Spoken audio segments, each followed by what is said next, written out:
안녕하세요, 반갑습니다. 생명과학은 박기웅입니다. 여러분들 이제 새로운 분위기로 아시죠?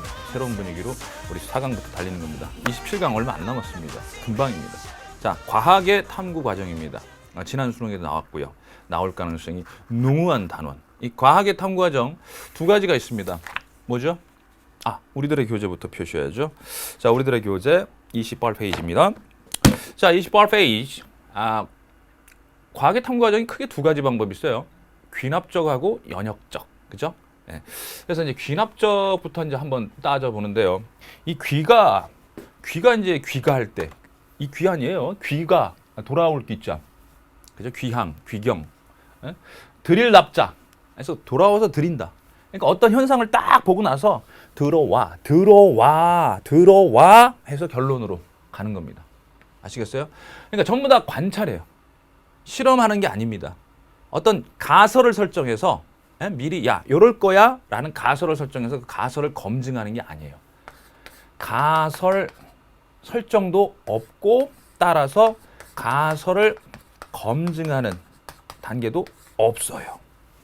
이 가설 검증은 저거잖아요. 탐구 또는 실험이라고 그러죠. 탐구나 실험이 없어요. 그저 관찰이야. 자, 어떤 내추럴한 현상에 대해서 관찰을 하는 거죠. 근데 이제 관찰인데 주제가 있어야지. 아무거나 관찰하는 게 아니잖아. 그죠? 주제. 요거 한번 해볼까?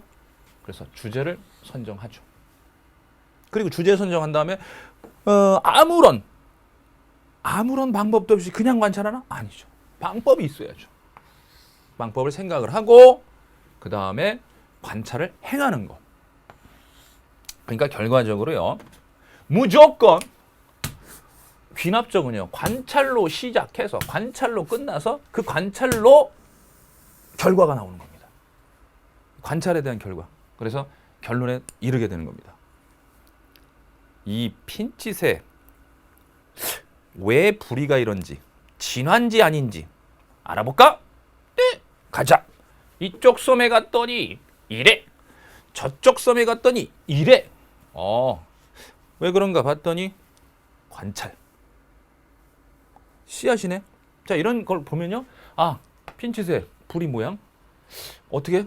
섬마다 돌아다니면서 한번 먹이와 부리 모양을 한번 관찰해보자. 라고 고안을 한 다음에 생각을 한 거죠. 수행을 한 거죠. 그리고 나서 부리 모양이 달라진 이유가 서식지에 따른 환경, 즉 먹이 등등이 영향을 줬다. 라고 결론을 도출하는 겁니다. 아시겠어요? 이것이 귀납적이에요. 귀납적. 그렇죠? 그런데 실제 우리가 이제 많이 하고 있는 과학의 탐구 과정 방법은요. 연역적이죠. 연역적. 즉 실험하잖아요, 여러분들. 이제 대학 가면 여러분들 이제 노다지 실험하게 됩니다. 알겠어요? 이제 우리 이제 이공계는요. 진짜 놀 시간이 없어. 계속 실험해야 돼. 알겠어요? 물리 실험, 화학 실험, 생물 실험. 정말 많습니다. 그게 실험. 자, 연역적 탐구 방법을 여러분들이 이제 잘 알아두셔야 돼. 뽑을 연자. 연성, 꽃힘성이라고 그러죠. 연금술사? 금을 뽑아요. 자, 번역할 때 역. 그러니까 뽑아내는 거야. 어떤 주제를 딱 주고 그걸 가지고 쫙 뽑아내는 거야. 이걸 딱 주고 여기서 뽑아내는 거야. 결론까지 뽑아내는 거야. 연역적 탐구 방법의 특징은 바로 미리 결론을 내리는 거죠. 그래야지 거기서 뽑아내는 거야. 미리 내리는 결론을 가설이라고 봅니다. 아시겠어요? 그래서 반드시 가설이라는 문장은요. 인과관계를 따라야 돼. 원인이 있고 거기에 따른 결과가 있어줘야 돼. 자연과학은 인과관계입니다. 관계입니다. 가설은 반드시 원인과 결과가 있는 문장으로 제시를 해야 돼. 날씨가 오늘 너무 추워요.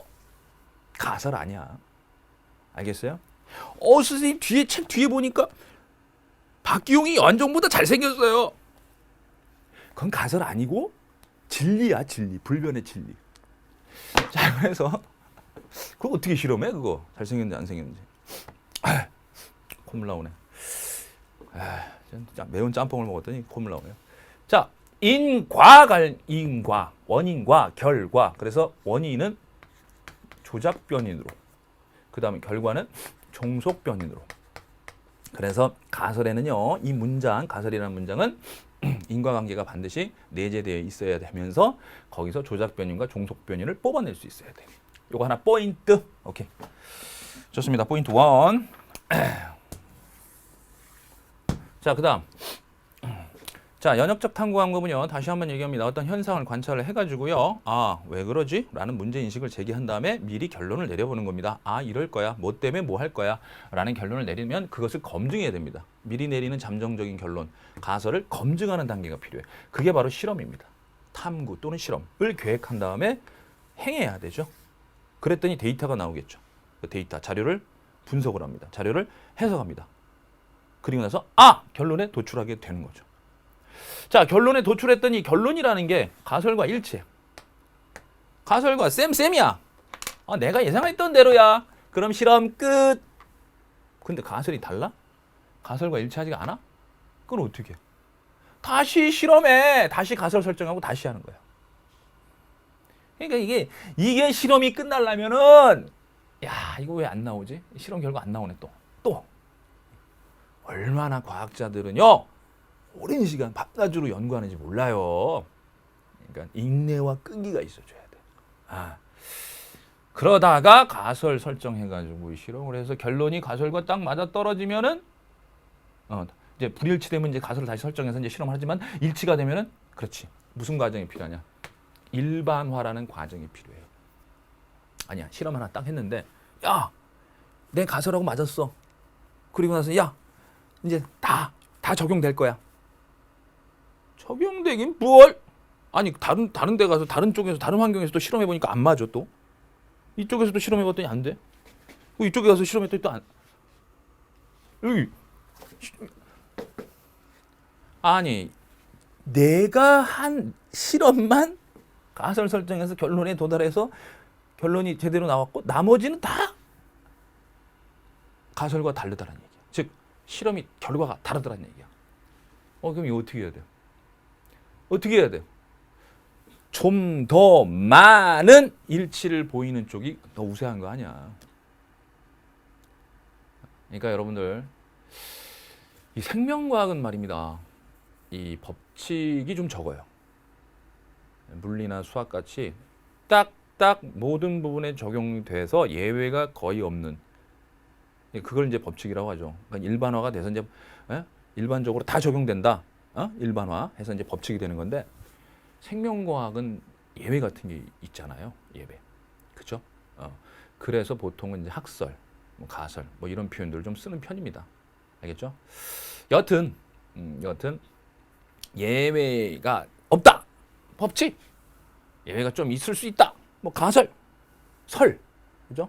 무슨 원리, 또는 학설 이런 식으로 약간의 그 차이를 좀 두긴 두는데 어쨌든 간에 일반화라는 과정을 통해서 법칙이나 학설로 학계의 정설이라고 하잖아요. 설, 그죠? 학설, 그다음 또는 법칙, 이거보다 더 빈틈없다, 다 적용된다. 그럼 법칙 이런 식으로 이제 얘기를 하는 겁니다. 아시겠습니까? 그래서 일반화 과정이 마지막으로 실험 결과를 통해 가지고 나온 결론을 가지고 여기저기서 다 적용시켜 본 다음에 일반화 과정을 거쳐야 됩니다. 그래야지 다 어느 정도 적용이 다 되는구나. 학설 다 적용돼. 법칙 이런 식으로 얘기할 수 있는 거죠. 좋습니다. 이렇게 해서 20페이지의 내용들을 우리가 얘기를 해봤는데요.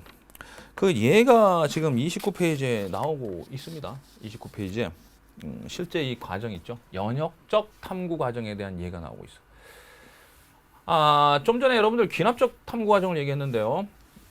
귀납적은요. 가설 설정 단계 없습니다. 중요하죠? 연역적은 있습니다. 이 차이 좀 꼭 알아두시고요. 연역적은 가설을 검증하는 단계가 있어요. 연역적은요.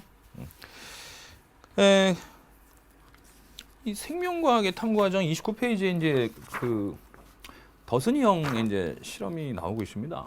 더슨이 형 실험 이제 나오는데 앤더슨이죠. 앤더슨이 형. 더슨이 형. 요거는 제가 뭐 개념할 때부터 지금까지 뭐 누누이 뭐 교재에 있으니까 계속 설명을 해왔습니다. 시간이 많았어. 시간이 많아가지고 밖에 있는 참새를 본 거지. 참새같이 생긴. 천인조가 참새예요. 참새. 그냥 참새라고 생각하세요. 그렇게 그만한 크기의 새인데 이렇게 이제 관찰을 하는데 어떤 녀석은 꼬리가 길고 어떤 녀석은 꼬리가 짧은 녀석이 있더란 얘기야. 그냥 뭐 관찰이죠. 무심코 관찰 하다가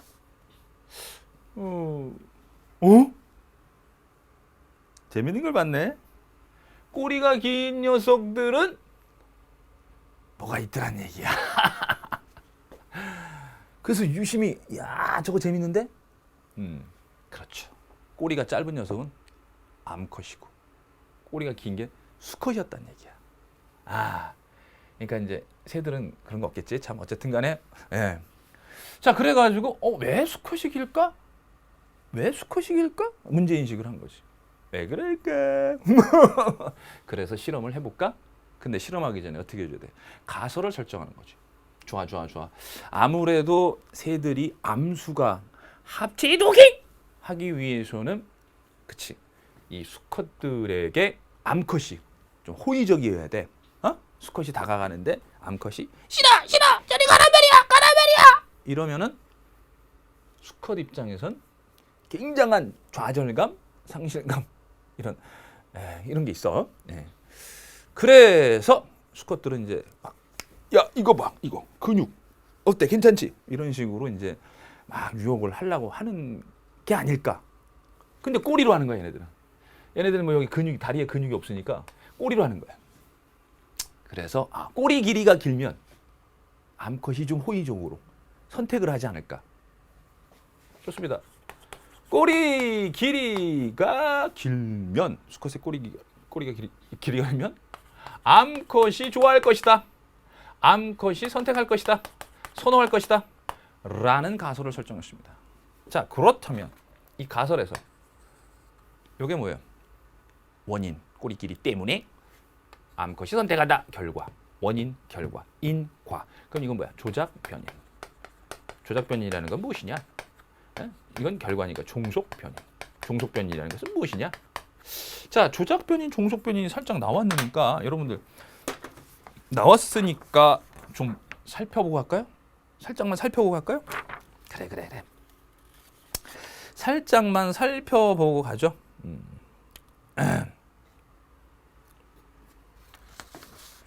어디냐면요. 우리들의 교재 30페이지에 사이언스 디저트입니다. 사이언스 디저트 좀 보세요. 실험은 말입니다. 탐구 실험 있죠? 연역적 탐구 과정에서 이 탐구 실험은 반드시 대조 실험해야 됩니다. 반드시 대조 실험해야 돼. 대조 실험 두 개의 그룹으로 나눠서 비교해야 된다 이런 뜻입니다.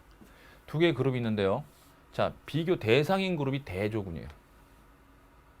대조군. 이것은요 아무 처리하지 않은 자연 상태 그대로. 아예 이걸 머릿속에 드세요. 알겠죠? 변화시키지 않은 집단이에요. 실험군하고 비교하기 위해서 자연 상태 그대로 아무 처리하지 않았어. 자연 상태 그대로 아무 처리하지 않고 변화시키지 않은 집단. 됐어요? 그럼 실험군은 그럼 뭐겠어요? 당연히 처리한 거죠. 처리한 거예요. 변화시킨 거예요. 조작시킨 겁니다. 조작을 가했다는 얘기예요. 왜? 조작 변이라는 건 의도적으로 변화시키는 요인 아닙니까? 의도적으로 조작을 시켜주는 변화되는 요인, 조작시켜주는 거니까 변화시켜주는 거죠. 검증하는 요인을 변화시켜주는 거죠. 알아보려고 하는 걸 조작해준 거죠. 그게 실험군이에요. 알아보려고 하는 걸 변화시킨 거, 조작해준 거, 체계적으로 변화시켜서 조작해준 게 실험군이고 변화시켜주지 않고 자연 상태 그대로 내추럴하게 내버려둔 거죠. 그것이 대조군이죠. 요거 찾는 거 중요합니다. 이제 이번 시간에 여러분들이 저하고 이제 해야 될 가장 큰 그 짓 중에 하나가 바로 이거예요. 대조군, 실험군 찾는 그거. 알겠습니까? 반드시 실험은 대조 실험, 그래서 대조군과 실험군이 있어야 된다. 설정을 해줘야 된다는 거고. 그다음 이런 실험 과정에는 이제 변화시켜주는 요인, 변인이라는 게 있습니다. 크게 독립변인하고요, 독립변인, 그다음에 종속변인 있는데요. 독립변인에 따라서 종속변인이 달라지는 거죠. 근데 독립변인에서도 체계적으로 변화시켜주는 건 조작변이에요. 우리가 알아보려고 하는 요인이죠. 하지만 나머지 요인들은 똑같이 해줄 수 있죠. 독립적으로 똑같이 해줄 수 있죠. 통제변인이라고 합니다. 알겠죠? 일정하게 유지하는 거 통제변인, 변화시켜주는 거 조작변인. 그럼 이러한 변인에 의해서 결과가 나오겠죠. 그 결과가 바로 그렇죠. 종속변인이 되는 겁니다. 아시겠죠? 네. 자, 그래서 종속변인의 실험 결과, 그다음에 독립변인에서도 조작변인이 이제 원인이 되는 겁니다. 왜? 이걸 바꿔주는 거니까. 일정하게 체계적으로 조금씩 변화를 시켜주는 거니까. 알겠죠? 자, 이런 개념들 여러분들 다 머릿속에 있다라고 생각하시고요. 다 있죠, 당연히. 여러분들 지금 1등급 목표하는 친구들인데 저는 3등급, 4등급, 2등급도 아니야. 마음에 안 들어. 1등급 목표예요, 전. 아시겠어요, 여러분들? 예. 거기다 또 만점. 예. 자, 꼬리 길이, 암컷 선택, 조작 변인, 종속 변인, 원인, 결과라고 했으면 여러분들 실험은 어떻게 하겠습니까? 자, 더슨이 형이랑 같이 실험한다고 해볼게요. 어떻게 하면 돼요? 그렇죠? 일단 이 수컷들을 좀 잡아야 돼. 예. 더슨이 형 동생들이 가가지고 야, 잡아 해가지고 이제 막 잡아온 거야. 잡아와가지고는 자, A 그룹 됐죠? A 그룹은 이렇게 그냥 자연 상태 그대로야. A 그룹은 자연 상태 그대로고요. 그 다음에 거기 보세요. 30페이지인데요. 많이 못 잡았어요. 많이 없었나 봐. 36마리밖에 못 잡았어. 36마리밖에 못 자르고요. 못 잡고요. B 그룹은 잘랐어요. 꼬리를 잘랐어. B 그룹은 꼬리를 하면서 잘랐어. 피 뚝뚝뚝. C 그룹. 자, 이제 이건 A 새, B 새, 그다음에 이건 이제 C 새라고 해서 이제 C 그룹에 있는 새인데요. 얘는 어떻게 했냐면요. 얘한테 자른 걸 얘한테 붙여. 즉 원래 얘가 이제 길이가 있었잖아요. 그죠? 얘는 거기다가 얘한테 자른 걸 붙였어요. 또 이렇게. 자, D 그룹은 어떻게 됐느냐? D 그룹은 얘가 이렇게 얘기를 하죠. 야, 장난하냐? 장난해? 이렇게 얘기를 해요. 무슨 뜻이죠? 이거를 자른 다음에 다시 붙였어. 꼬리를 자른 다음에 다시 붙였어. 접착제로. 아이고 참. 그러니까 얘 입장에서 붙일 거 왜 잘라? 이런 거죠. 이렇게 이제 네 그룹으로 나눴습니다. 그죠? 자, 그리고 나서 암컷들 들어오세요. 골라 주세요. 선택해 주세요. 이랬더니요. 어디에 줄을 많이 섰냐면, 그쵸? 여러분들 뭐 이 실험 하도 많이 들어서 지겹잖아요. 예. 어머, 저랑 저랑 결혼해 주세요 하면서 이 C세 앞에서 그냥 막 줄 서는 거야. 와, 얘는 신났어. 노래 부르는 거야. 줄 서. 그러면서 이제 그리고 얘한테도 좀 쓰고 D세한테도 좀 쓰고 A세한테도 좀 쓰고. 근데 제일 불쌍해. 아무도 안 써. 암컷들이 쟤 뭐야? 아이고 쟤 뭐야? 암컷인가 봐. 요 앞에 쓴 녀석은 이상한 애야. 암컷인 것 같아. 암컷이 암컷 같이 쓰고 있어. 거의 안 썼어.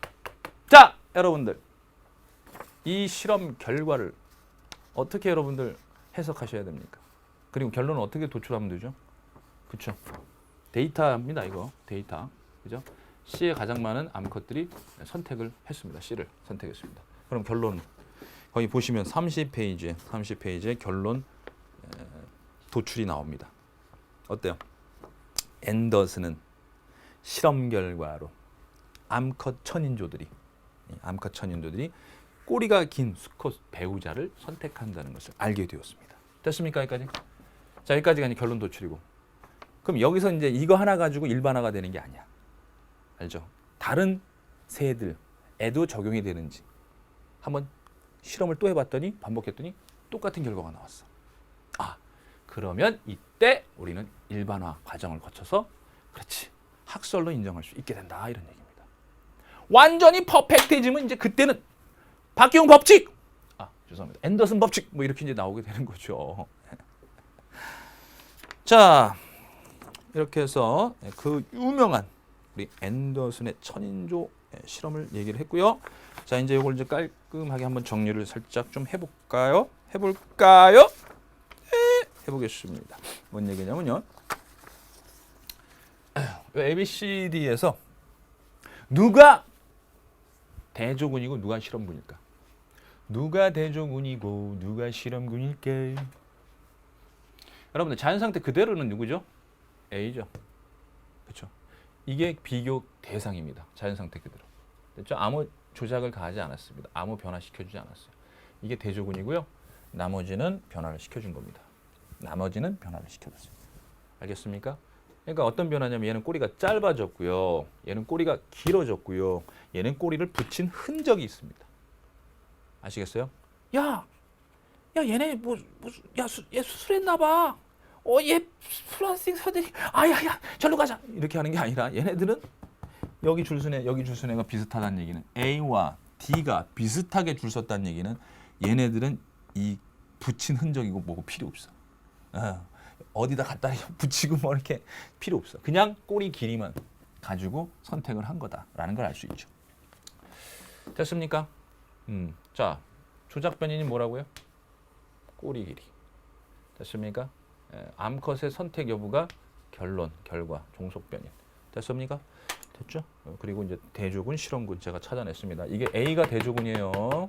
B, C, D 조작해줘서 실험군이 되는 거고요. 알겠습니까? 네. 좋습니다. 여기까지. 그다음에 우리들의 교재 이제 31페이지. 자, 상부 자료 살펴보기 31페이지. 이것을 연역적 탐구 방법의 가장 이제 대표적인 예로 이제 제시가 됐는데요. 이 내용은 이제 예전에 이제 모의고사도 이제 나왔던 내용입니다. 그것을 이제 연역적 탐구 방법의 예로 제시가 됐어요. 탄수화물이나 지방의 섭취가 줄어들면 뭐뭐 하면 끊어 슬래시. 자, 조건이죠. 뭐뭐 하면 체중이 감소한다. 결과죠. 자, 원인에 따른 이것 때문에 결과 이렇게 되는 거잖아. 뭐뭐 하면 뭐뭐 한다. 뭐뭐 때문에 뭐뭐 한다. 그러면 여러분들 밥이나 빵이나 삼겹살 등의 섭취를 안 하면은 체중이 감소한다. 뭐 이런 거 아니에요? 그죠? 그러면 이게 이제 조작 변인 원인이 되는 거 조작 변이니까 탄수화물 지방 섭취 유무가 조작 변인이 되는 거고 체중 감소 유무가 결과인 종속 변이 된다. 이렇게 보면 되잖아요. 그러니까 가설을 여러분들이 분석할 수 있어야 됩니다. 그럴 능력이 돼야 돼요. 알겠죠? 가설 나오면. 자, 그런데 여기 보세요. 실험을 어떻게 했느냐면 쥐를 가지고 했어요. 10마리의 쥐. 단백질, 지방, 탄수화물까지. 이게 뭐냐면요. 탄단지예요. 탄단지. 탄수화물, 단백질, 지방. 요거 이제 그람당 4kcal, 그람당 4kcal, 그람당 9kcal 아니에요. 그죠? 네. 자, 요것을 이거 중에서 이거 안 먹으면 섭취가 줄어들면 체중이 감소한다. 뭐 이런 내용이네요. 그죠? 네. 물론 체중이 감소하려면 이제 안 먹으면 감소하죠. 아예 안 먹으면 감소하는데 안 먹으면 에너지가 안 생기잖아. ATP가 안 생기잖아. 그래서 얘 셋 중에 하나라도 반드시 먹어줘야 되는데 이 단백질만 먹어서 살이 빠지는 경우가 있더라 이거야. 사람 같은 경우 황제 다이어트 들어보셨죠? 고기 먹고 그죠? 단백질 섭취함으로써 이제 살을 빼게 되는 거 그런 게 이제 한때 있었어요. 그죠? 그런 거와 관련된 그 실험인데요. 자, 여기다 밑줄 치세요. 쥐를 5마리씩 집단 A와 B로 나눈 거예요. 5마리씩. 그러니까 대조 실험인 건 분명합니다. 집단 A는 단백질, 지방, 탄수화물이 고르게예요. 됐죠? 집단 B에는 탄수화물과 지방을 빼고 B 빼고 됐죠? 자, 그럼 이 내용을 제가 다시 한번 정리해 볼게요. 자, 쥐가 있습니다. 쥐가 있는데요. 얘한테 냠냠냠 뭐 준 거예요?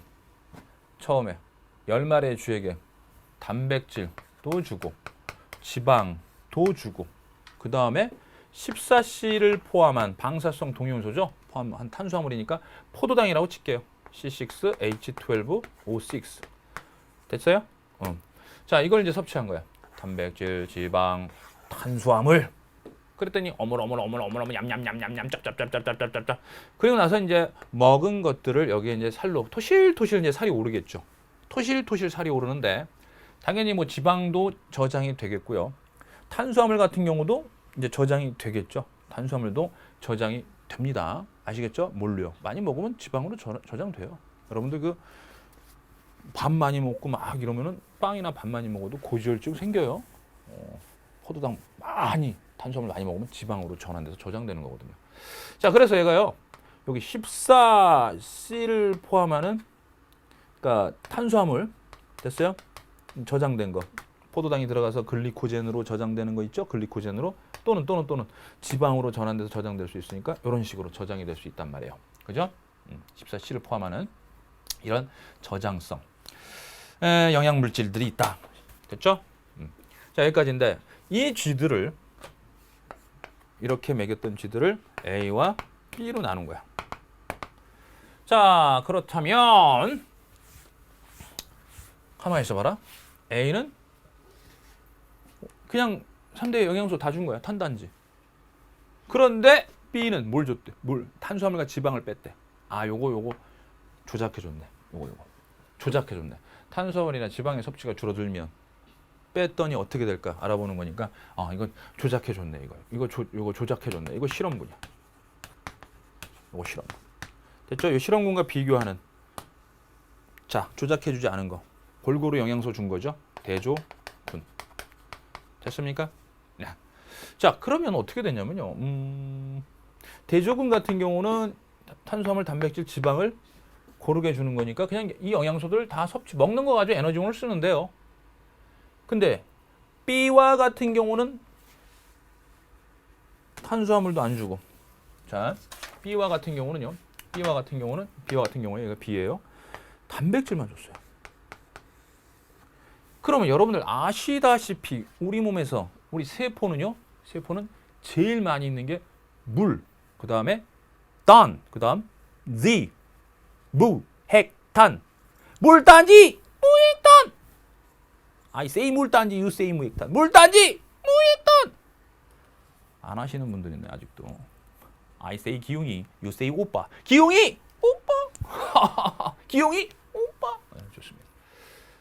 이런 짓 안 하기로 했잖아. 죄송합니다. 진지해져야겠습니다.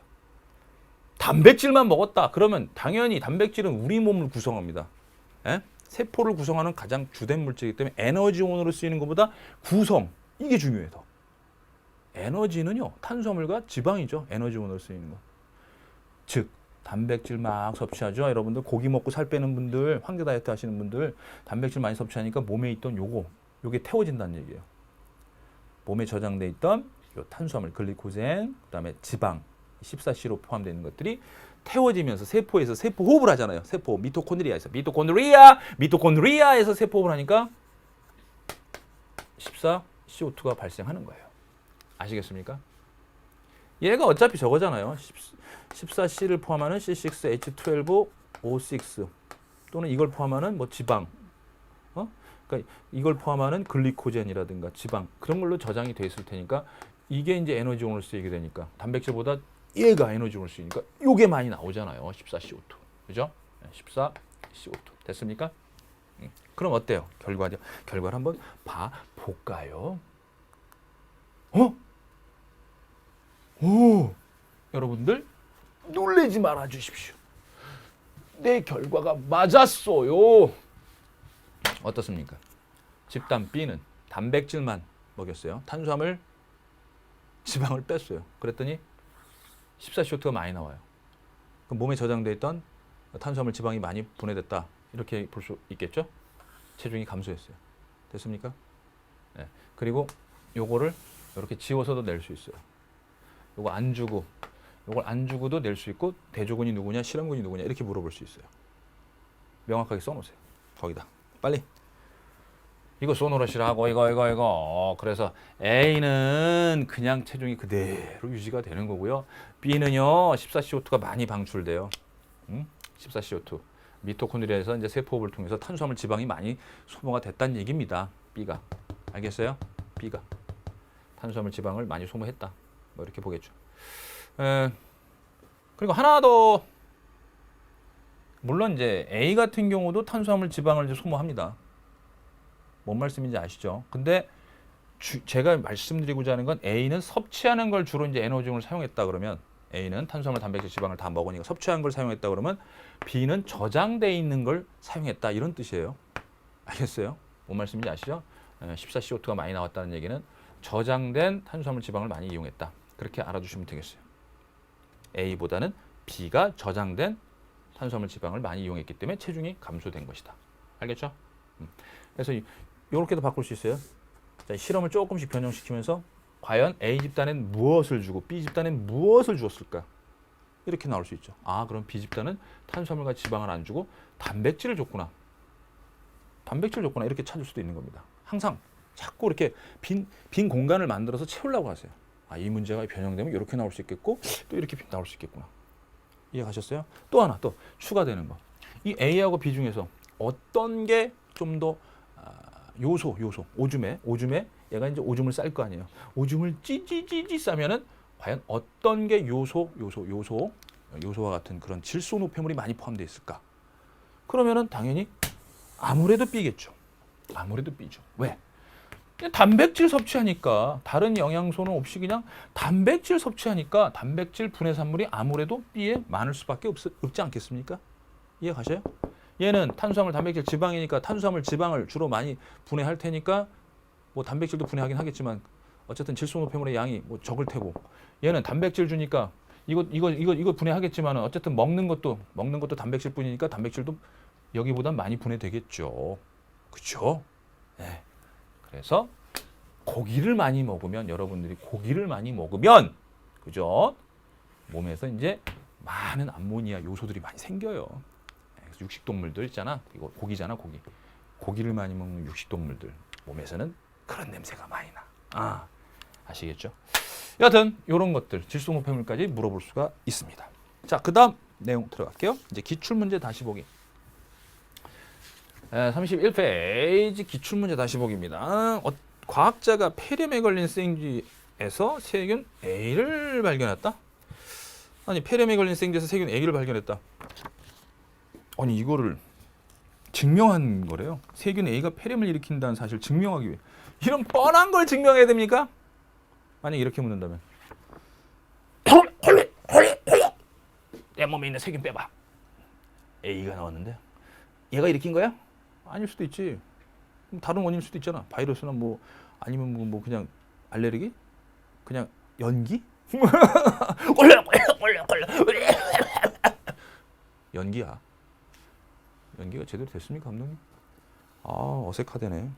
여하튼 A가 과연 세균 A가 폐렴을 일으키는지 입증을 해보고 싶어.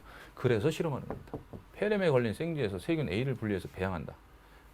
배양해요. 이게 내 배양. 자, 배양을 하시게 되면은요, 이거를 생쥐에게 접종하면 사육해요. 세균 A가 접종된 생쥐에서 폐렴. 가만 있어봐. 우리가 지금 배운, 하면서 우리가 앞만 봐도 지금 뭔가 하잖아요. 여러분들 우리 배웠잖아.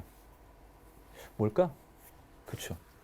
아니, 폐렴에 걸려서 콜록콜록 찌찌찌 콜록콜록 하는 애한테서 이제 세균 A를 배양해서 분리해서 이제 배양을 했어요. 그 세균 A들이 굉장히 많아. 이건 폐렴 걸린 쥐에서 지금 꺼내가지고 배양한 거야. 그리고 나서 이거를 실험용 생쥐에게 주사했어요. 실험용 생쥐에게 딱 주사했더니 사육했어요. 그리고 폐렴 증상 여부를 확인한 거야. 폐렴이 걸렸는지 안 걸렸는지. 에? 그랬더니 폐렴 증상이 나타났어요. 폐렴 증상이 나타났어. 콜록콜록 얘도 콜록콜록. 그래가지고 얘한테서 세균 A가 있더라 이거야. 다시 폐렴 걸린 생쥐에서 A를 꺼내서 배양을 하고 나서 멀쩡한 쥐에게 넣어놓고, 당연히 여기는 폐렴에 걸려보지 않은 쥐여야 됩니다. 폐렴에 걸린 쥐면 큰일 나요. 폐렴에 안 걸려본 쥐고, 그 다음에 폐렴 여부를 했더니 폐렴에 걸렸어. 그리고 나서 A가 검출됐어. 이러면 A가 폐렴 걸리게 하는 세균이에요 라고 단정을 내리면 안 되지. 뭐가 없어? 대조군이 없잖아. 대조군. 자, 여러분들 가설을 보겠습니다. 세균 A가 폐렴을 걸리게 한다. 그럼 폐렴에 걸리는 거 유무가 바로 이건 결론 종속변이고, A 처리 유무가 조작변이냐. 그럼 얘는 A를 처리를 했어. 얘는. 그럼 또 다른 G에게는 A를 처리하지 말아봐야지. 아, 참 실험을 이게 뭐 이렇게 했어? 에? 속상해. 자, 그럼 기억은 또 뭐야? 아니, 기억은 또 왜 그래? 왜 독성이 제거된 세균 A를 하면 이거 폐렴 걸렸는지 안 걸렸는지 어떻게 알아? 이 뭐 하는 거야? 기억은 말도 안 되는 소리고. 세균 A를 접종하지 않은 생쥐를 대조군으로 둔다. 오케이. 대조군 있어야 됩니다. 이건 실험군이고 대조군. 대조 실험을 해야 된다는 얘기야. 대조 실험. 실험과 대조군을 동일한 조건. 그렇지. 변인 통제시켜야 돼. 이 변인 통제라는 건 같은 조건으로 준다는 얘기야. 통제 변인이 명사형이다. 편안하게 이렇게 생각해봐. 통제 변인은 같게 조건을 해줘야 되는 요인들이야. 통제 변인. 명사형이야. 변인 통제는 그렇게 해주는 거야. 온도를 일정하게 해준다든가 습도를 일정하게 해준다든가 이런 걸 변인 통제한다 이렇게 얘기해. 좋습니다. 이것도 당연히 동일한 조건에서 사육해야 되겠죠. 얘는 뭐 따뜻한 데서 하고 얘는 뭐 추운 데서 벌벌 떨게 하고 말도 안 돼. 이제는 우리가 문제를 통해서 이 수특 교재에 있는 문제를 아그작 씹어먹자. 자, 여러분들 제가 32페이지 우리들의 교재 32페이지에 1번을 넣은 이유는요. 귀납적 탐구 과정하고 연역적 탐구 과정을 정확하게 구분하시길 바라는 마음입니다. 귀납은요. 무조건 관찰로 시작해서 관찰로 끝나서 결론에 도달하는 것입니다. 알겠습니까? 자, 저거 왜 그래? 관찰하자. 관찰해볼까? 주제 뭐? 주제가 있어야지. 주제 뭐? 주제 설정하고 방법 어떻게 할까? 그리고 수행하고. 됐습니까? 주제, 방법. 그러니까 생각해내고 행하고. 그리고 나서 결론. 됐습니까? 해석해서 결론 도출한다. 이게 귀납적이야. 이거는 문제인식까지 했어. 왜 그럴까라고 했더니 실험을 하네? 실험 설계 및 수행 있네? 그러면 이게 검증 단계야. 가설을 하는, 요거를 검증하는 단계야. 알겠어요? A를 검증하는 단계. 그래서 이건 가설을 여기다 설정하는 거야. 가설 설정. 그 다음에 가설 검증. 됐죠? 자, A는 인식한 문제에 대해 검증 가능한 잠정적인 답을 설정해내는 게 검증이 가능한 잠정적인 답. 됐습니까? 즉 실험으로 가능한 잠정적인 답. 만약에 실험을 못해. 지구가 태양을 한 10바퀴를 좀 빨리 돌게. 나 이런 얘기하면 참 지구학 선생님한테 혼나. 정영일이 오빠 있죠? 어린 왕자. 그분한테 혼나요. 왜? 뭣도 모르면서 지구학 얘기하지 마세요. 그러잖아. 그럼 뭘로 할까?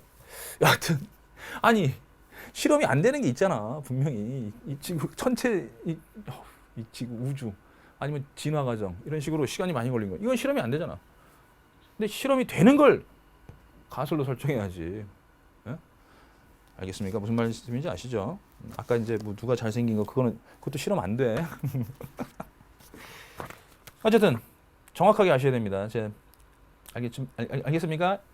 인식한 문제에 대해서 실험으로 검증할 수 있는 내용이어야 돼. 미리 내리는 답을 얘기하는 겁니다. 결론이야. 기억을 통해 가설 검증을 위한 자료를 얻는다. 가설 검증을 위한 자료를 얻는다. 이게 뭐 잘못된 이유가 뭐죠? 가설 검증은 이거죠. 무슨 말씀인지 아시죠? 가설 검증이라는 것은 탐구 설계 및 수행 이건데 이 과정에서는 그게 없습니다. 그러니까 전혀 엉뚱한 소리, 말도 안 되는 소리가 되는 거죠. 자, 좋습니다. 가설 검증을 하기 위해서는 실험이 일어나야 된다. 실험을 할 수 있어야 된다. 라고 얘기했고요. 그 다음에 한 문제 더 풀까? 32페이지에서 좋아.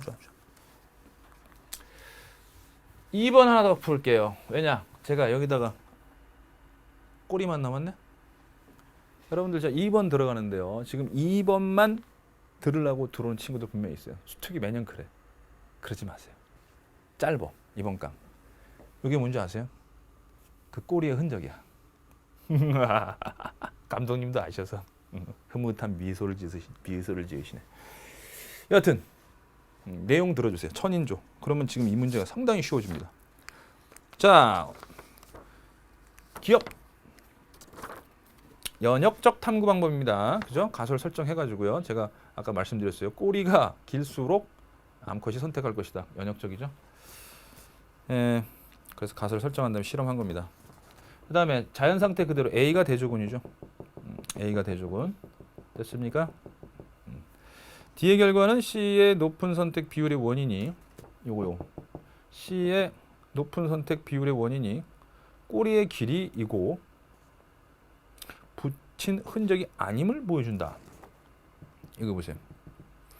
여기 보시면 꼬리의 중간 부분을 잘랐다가 제자리에 다시 붙였으니까 붙인 흔적이 있어요. 있음에도 불구하고 D도 좀 선택을 했습니다. 어느 정도. 맞습니까? 그 그래프를 좀 봐주세요. 네, 그래프를 보시면 D도 B와 차이가 있고 꼬리가 짧은 녀석하고 차이가 있죠. 얘보다도 많고 얘랑 비슷해요. 그럼 붙인 흔적은 영향을 주는 게 아니죠. 붙인 흔적이 영향을 준 게 아닙니다. 길이가 영향을 주는 겁니다. 이 내용도 제가 강의 중에 얘기했어요. 다시 한번 부탁드릴게요. 이거 스피드 강의입니다. 제가 여기 있는 모든 문제들 다 가급적이면 풀어주려고 하고 노력은 최대한 하고 있습니다. 그러면서도 개념을 빠짐없이 드리고자 하는 거 아닙니까? 그러니까 지금 만약에 이 문제를 필요로 했던 친구들은 제 강의 요거 잠깐만 들어주세요. 천인조, 앤더슨, 더슨 형의 실험 들어주시면 돼요. 그러면 이 내용 쉽게 풀 수 있습니다. 알겠죠? 개념에서 설명한 문제입니다. 다음 넘겨주세요. 너 뭐야? 자, 너도 뭐야 이거? 저쪽 가 이제. 가! 네, 좋습니다. 4번 들어갑니다. 건강한 사람의 혈당량에 따른 글루카곤의 농도를 나타낸 것이다. 자, 여러분들 요것도 아마 지금 요 문제도 좀 틀려가지고 보는 친구들이 좀 있을 텐데 X축이 그래프에서요. 항상 X축이 조작 변인이고 원인이 된다. 이렇게 가볍게 알아두세요. 조작 변인, 원인. Y축은 종속 변인이면서 결과다. 이렇게 받아들여 주시면 돼요. 즉 해석은 이렇게 되는 거예요. X축에 따라서 Y값이 변한다예요. 혈당량에 따른 글루카곤 농도죠. 변화. 됐어요? 그러니까 혈당량이 높아지면은요. 글루카곤은 줄어들어야 돼. 왜? 글루카곤의 기능이 뭔데? 글루카곤은 혈당량을 높이는 기능이야. 근데 혈당량이 높은데 더 많이 나올 수는 없잖아요. 그러면 만약에 X축, Y축을 바꿔볼게요. 글루카곤의 농도야. 그리고 혈당량이에요. 어떻게 될까요? 글루카곤이 높아짐에 따라서 얘는 기능이 뭐라고요? 혈당량을 증가시킨다고 그랬죠. 그럼 증가되는 거예요. 혈당량이 증가되는 겁니다. 이렇게 나오잖아요. 됐습니까? X축에 따른 Y축. 따라서 기억, 조작 변이는 X축. 네, 틀렸죠? 그 다음에 니은, 혈당량이 120에서 80으로 낮아지면 글루카곤의 농도가 높아진다? 120에서 80으로 낮아지면 이렇게 되죠. 이렇게 Y축은 증가하게 되는 거죠. 맞죠? 그 다음에 디귿. 글루카곤의 농도가 낮아지면 이것 때문에 그래. 이거 디귿한 디귿 보기. 뭐죠? 글루카곤의 농도가 낮아지면 이쪽 봐보세요. 낮아지게 되면 혈당량은 이렇게 낮아진다.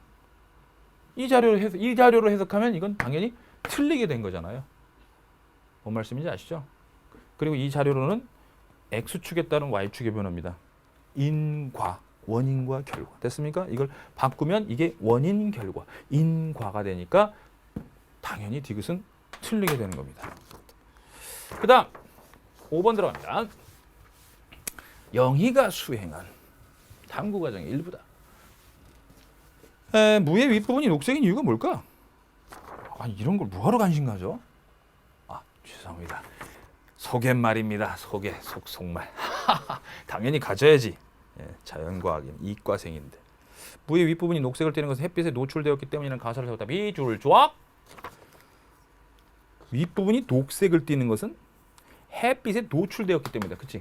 햇빛 때문에 윗부분이 녹색이 될 것이다. 윗부분이 녹색이 될 것이다. 노출된 부분이 녹색이 될 것이다. 햇빛이 원인, 녹색 유무가 결과. 원인과 결과. 따라서 조작을 해줘야 돼요. 햇빛이 닿게 하느냐 안 닿게 하느냐 조작해주고 종속변인 녹색이 되느냐 안 되느냐 알아보는 거죠. 자, 좋습니다. 그런데 지금 여기 보세요. 탐구 설계 및 수행입니다. 처음에 심는 무의 상태 이거는 똑같이 해줘야 돼요. 지금 햇빛의 노출 유무가 원인이 되는 거야. 무한테 햇빛이 닿느냐 안 닿느냐가 바로 원인이 되고 조작변이 되는 거야. 됐죠? 그럼 윗부분만 햇빛에 노출되었으면 얘는 노출이 안 돼야 돼요. 전체가 다 땅 속에 있어야 돼요.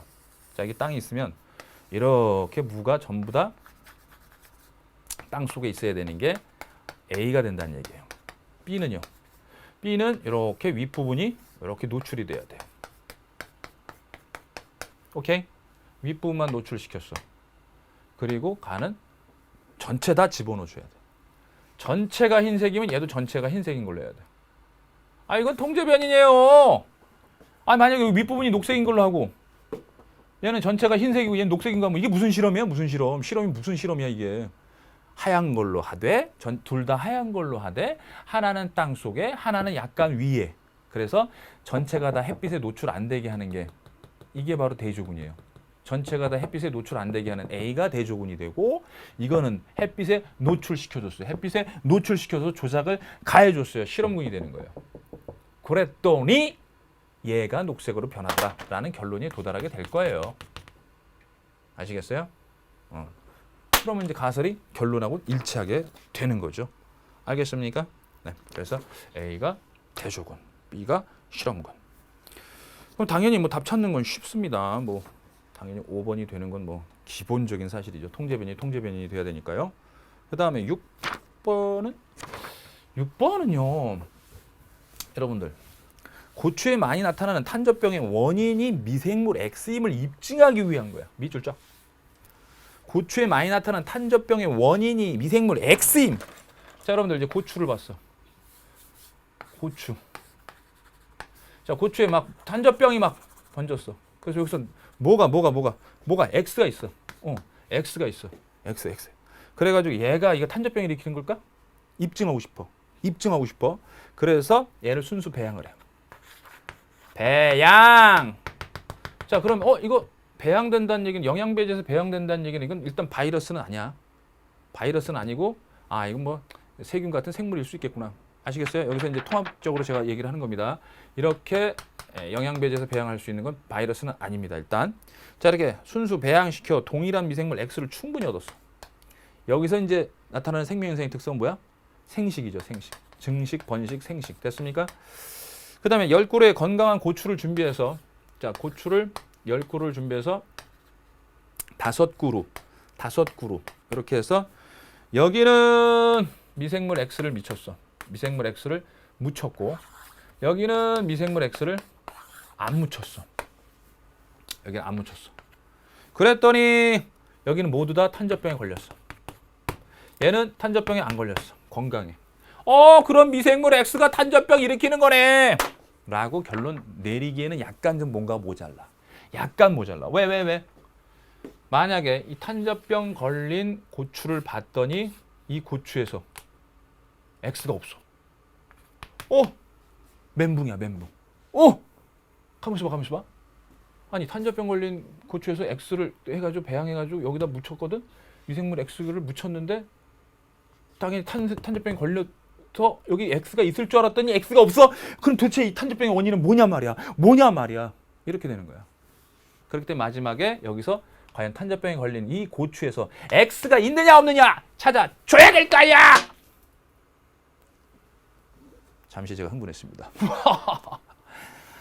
미안하다. 분필아. 이걸 찾아줘야 돼요. 이거예요, 이거. 왜 답이 4번인 걸 모르시냐고요. 이제 아셨어요? 나머지는 그럴듯하지만 1, 2, 3, 5번은 그럴듯하지만 입증을 하기 위한 그런 내용이 아니잖아요. 그런 보기가 아니잖아요. 그런 선지가 아니잖아요. 다시 한번 고추에 많이 나타난 탄저병의 원인이 미생물 X임을 입증하기 위한. 됐어요. 더 이상 얘기 안 했습니다. 흥분하면 안 되는데. 자, 그 다음 3점짜리인데 1번 보세요. 1번의 기억은 당연히 틀렸습니다. 간은 어떤 실험이나 뭐 가설 설정해가지고 실험을 한 탐구 과정이 없죠. 탐구 설계 및 수행이 없으니까 연역적 탐구라고 얘기할 수 없고요. 그 다음에 니은 비타민 C를 섭취하면 감기에 걸릴 위험이 낮아진다 라는 것은 바로 그쵸 여기 가설에 되는 거죠. C를 섭취하면 예방이 된다는 얘기죠. 그래서 예방과 걸리지 위험이 낮아진다. 이거 같은 맥락입니다. 그래서 예방. 디귿은요. 바로 제가 일반화에 대해서 설명했습니다. 이 강의 처음에 일반화라는 얘기를 했어요. 아니 예방할 거라고 생각을 했는데 다른 실험들을 반복해 보니까 예방이 아니라 치료다. 그럼 이 실험은 어떻게 된 거예요? 잘못된 실험이 되는 거죠.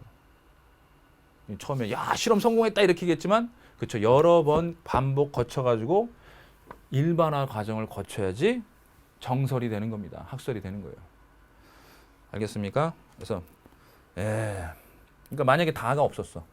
다 과정이 없었어. 이런 일반화 과정이 없었어. 여러 번 반복하고 이게 이런 과정이 없었다면 사람들은 이렇게 믿을 거 아니야. 이게 진실이 아닌데도 불구하고 이렇게 믿을 거 아니야. 그죠? 네. 좋습니다. 그래서 제 강의 중에 일반화가 필요한 이유, 일반화 과정에 대해서도 이 강의 처음에 소개했기 때문에 1번 문제만 듣는 친구들 시간 얼마 안 걸려요. 이번 강의 처음 들어보세요. 그냥 한번 배속으로 한번 들어보세요. 2번 들어갑니다. 자, 여러분들 미줄 쫙 치세요. 소화의 기억관 이유는 지방의 소화에 영향을 미친다. 소화의 기억관 이유는 지방 소화에 영향을 미친다. 지방 소화. 자, 그러면 이게 뭐예요? 원인. 요건 뭐예요? 지방 소화 유무는 결과. 따라서 요거는 조작 변인이 되겠네요. 기억관 이윤을 처리하느냐 마느냐 조작 변이 되고 이거는 지방 소화 유무는 종속 변이 되겠네요. 이렇게 가설로 이거 따져주는 버릇들이라고 했고요. 그 다음에 A, B, C, D. 자, 지시약은 세 방울 일 테니까 그냥 뺄게요. 자, 식용유가 지방입니다. 지방 3mm 여기 지방 3mm 됐죠? 네, 지방 식용유가 지방이에요. 지방분해 유무를 알아봐야 되니까 지방 소화 유무를 알아봐야 되니까 지방은 다 똑같이 넣어주고요. 그 다음에 여기는요 증류수삼의 소화액. 자, 증류수삼의 됐어요. 이게 증류수삼의 기억 소화액 3이죠. 네, 됐습니다. 그 다음에 대조군이 이건 대조군이군요. A가 대조군이군요. 여기죠. 니은이죠. B죠. B 참. B는 증류수 3회 그 다음에 소화액 기억 3입니다. 그 다음에 C는요. C는 증류수 3회 소화액 니은 3입니다. 됐습니까? 그 다음에 D는 기억과 니은 3. 지금 왜 숫자를 지금 333 이거 써놓고 여기서는 퀘스천 마크 이렇게 해놨을까요? 똑같이 33 합쳐서 그렇죠. 용액을 6을 만들어줘야 돼요. 이런 게 통제 변인이에요. 전체적인 용액의 양. 알겠습니까? 예.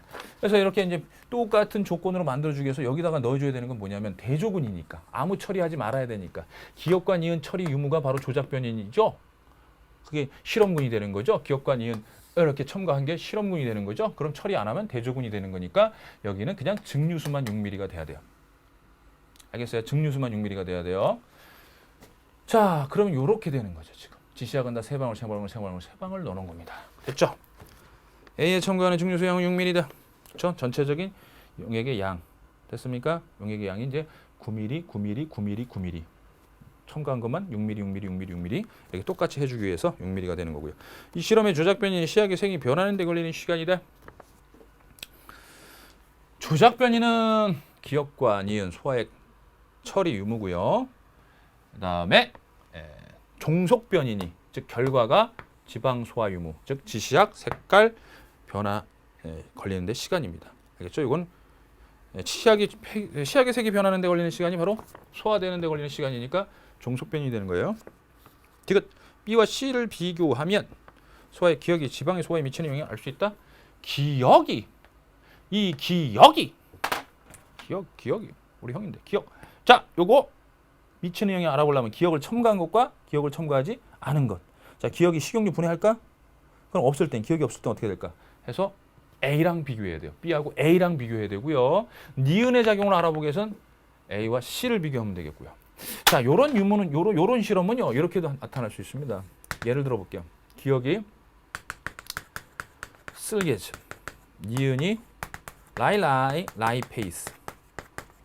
요렇게 해서 나올 수도 있어요. 즉, 잘 보세요. B에 증류수하고 쓸개즙 넣었어요. 시약 색깔 변화 없겠죠? 즉 지방 소화가 안 됐다는 얘기입니다. 알겠죠? 그 다음에 C는요. C는 증류수에다가 라이페이스를 넣었어요. 라이페이스는 지방 분해를 하는데요. 좀 하니까 시약 색깔 변화가 있겠죠? 근데 D는요. 둘 다 넣어줬어요. 쓸개즙은 지방 유화를 해줘서 지방 크기를 줄여주고 지방 표면적을 증가시켜주고 라이페이스가 지방 소화를 담당해주고요. 그러면은 이거 상당히 빨리 분해되겠네. 그럼 D는 시약 색깔 변화가 상당히 빠르겠네요. 그죠? 네. 여기는 변화가 없고요. 됐습니까? 그래서 이제 기억은 누구, 니은은 누구, 기억과 니은은 얘 둘 중에 하나다라고 해서 실험이 이제 결과까지 나오면은 요거 찾아낼 수도 있어야 됩니다. 알겠죠? 요거 적어 놓으시고 이렇게 해서 다시 한번 생각해 주시길 바랍니다. 됐죠? 그 다음에 라스트 4번인데요. 4번에 뭐 타당한 설계 여러분들 뭐 이건 쉽습니다. 제가 지금까지 강의한 내용으로 충분히 풀 수 있기 때문에 4번은 여러분들한테 좀 맡기도록 하겠습니다. 물론 이제 다 같은 경우는 현미를 처리하면 실험군이고 현미가 아닌 백미를 처리하면 이제 대조군이 되는 거. 이건 이제 교과서적인 내용들이기 때문에 그거 좀 아시면 되고요. 그리고 뭐 제가 여러분들 시간적으로 상당히 좀 아쉽기 때문에 제 강의를 보겠다, 개념을 보고 싶다 그러면 이제 2014년 수능 개념 이쪽을 좀 보시면은 될 겁니다. 아시겠어요? 그쪽을 추천하니까 보시고 저는 이제 다음 강에서 만나도록 하겠습니다. 오케이, 수고했습니다. 바이바이.